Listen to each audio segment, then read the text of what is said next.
अस्सलाम वालेकुम दोस्तों, क्या हाल चाल है? सभी ऐसा ठीक है? उम्मीद करता हूँ सब खैर खैरियत से होंगे। मैं हूँ नज़ीराबाद, आप देख रहे हैं नज़ीराबाद फूड किंग।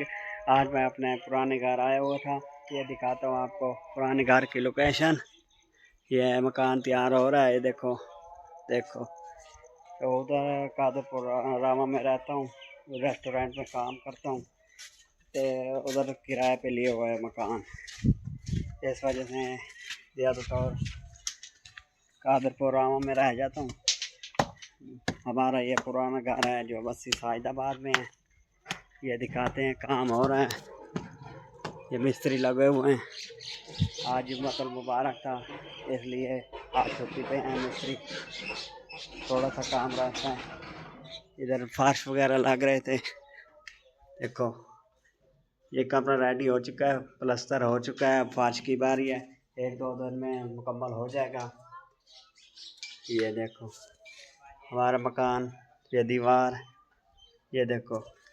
हमारी वीडियो अच्छी लगी हो आपको, आप लाइक कर दिया करो, फॉलो किया करो, सब्सक्राइब किया करो।